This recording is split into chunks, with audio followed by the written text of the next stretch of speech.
Hey guys, if you like this content, I would greatly appreciate it if you guys like the video and subscribed to my channel. It helps make these videos worth it going forward.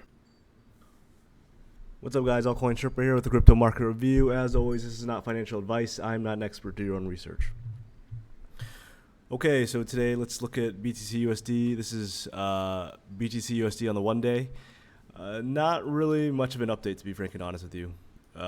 We'll take a high-level view right here. As I said, this is the 1 day chart.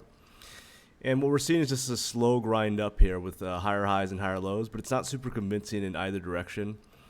I think the real indicator here for the market is Ethereum, and we'll take a look at that chart after this. But really, in my opinion, there's really no clear trend here for Bitcoin, in my opinion. If you start to scale down on lower time frames, that's when it starts to get a little bit more interesting, in my opinion. But for now, if you look at volume profile, you'll see that there's a large gap in this kind of like 25 to 30K area. And generally speaking, these gaps like to get filled.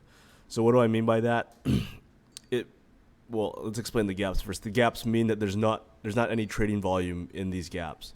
So generally speaking, you'll see price trade within these gaps, and then you'll see a lot more volume transacted, and then these gaps will get filled. That's what they mean by gap fill in these situations. So the type of price action that you'll generally see is you'll see just like some kind of ranging price action or like a slow grind because you need to see more volume transacted in these gaps. So anyways, what I'm trying to say is that there isn't much volume transacted right now, as you can see in volume profile, all throughout this like entire price history, really. And before, I long suspected that price would fill this gap all the way up to 28K. 28K was my overall level to watch. But right now, I'm actually of the opinion that just Ethereum is the one that matters, and Bitcoin doesn't really matter at all. And, you know, that's not really what you want to see in a total macro reversal. Like at a macro bottom, you want to see Bitcoin lead, and this isn't really what we're seeing right now. We're seeing ETH lead, probably just due to merge narratives. But so like what I'm trying to say is, like, you know, this isn't really what you want to see in an overall macro environment type of reversal.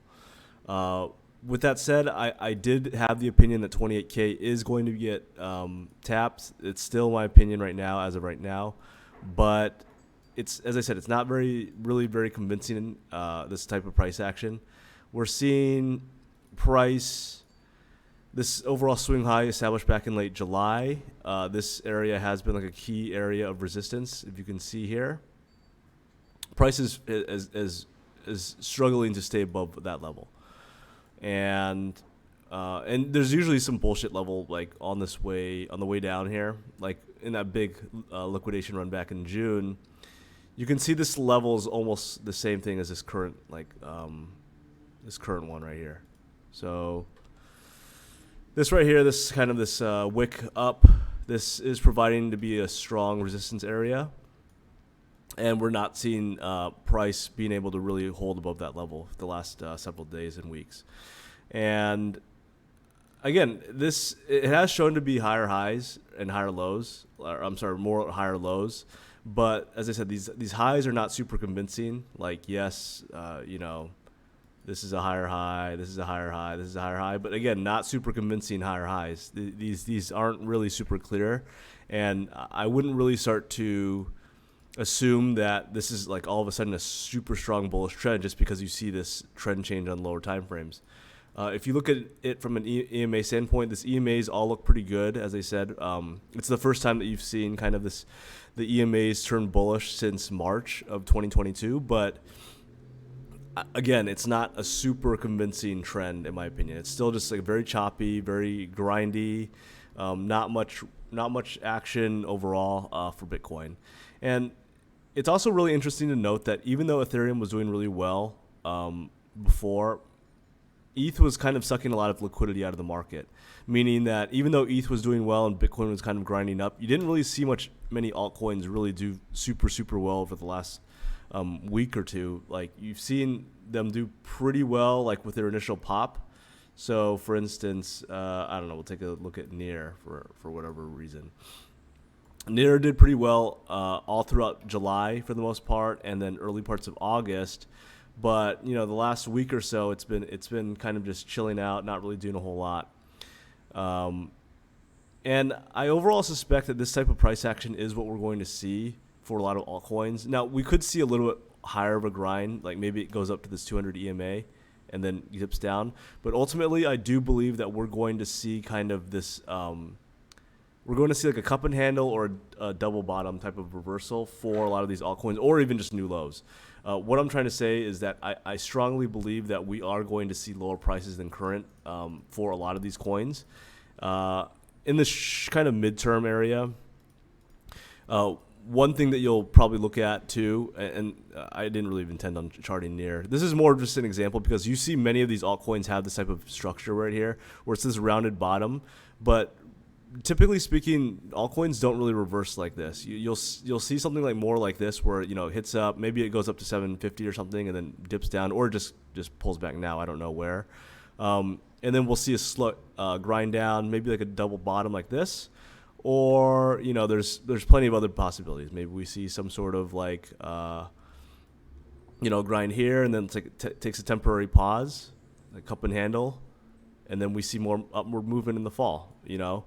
Or again, as I said, another possibility is like just breaks down now and then hit here and then like some trending ranging, and then we just go back even lower. Again, all of these scenarios are on the table, but the biggest factor between all of them that they all share is that price is going to go lower in the future than it is today, at least in the midterm. Now, if you're just DCing, like holding coins, not really wanting to actively trade, no problem. That's probably the best strategy for most people. I would probably recommend that you just buy Ethereum and just sit on your hands and don't do shit. That's probably the easiest strategy for a lot of people in general. I think that ETH in general will probably outperform many other coins, and it's going to be hard to really stay on top of it unless you're like a very active trader. Now, let's take a look at ETH USD on the weekly.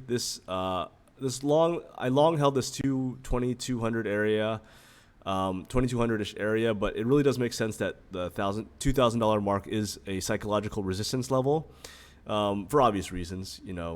It's just like a very easy number for Ethereum, and that's where we're seeing price currently stall out at. But I was really viewing these two kind of levels personally. And it was really clear to me, too, on the 3-day. You can see that the 3-day was just an SR level.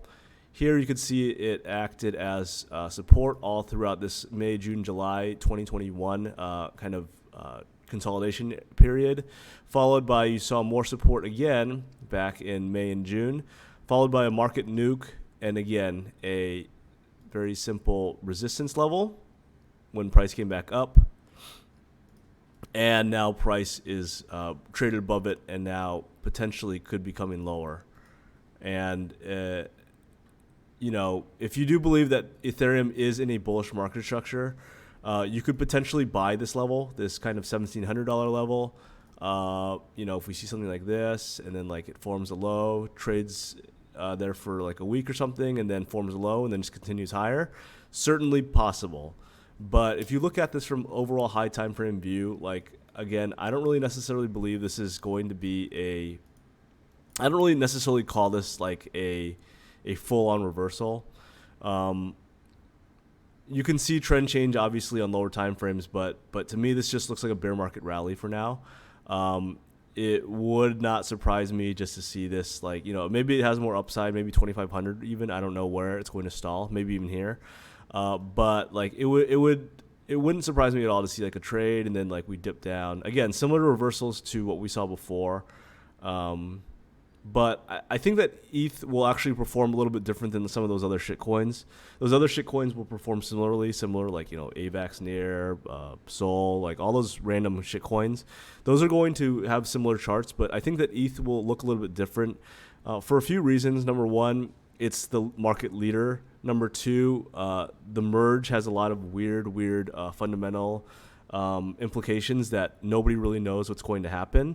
So I think that is going to throw a lot more volatility in the mix for something like ETH. But In terms of overall macro reversals, I don't know if this is like going to be V-shaped reverse. Again, the last time we really saw the V-shaped reversal was something like the COVID 2020 situation where price went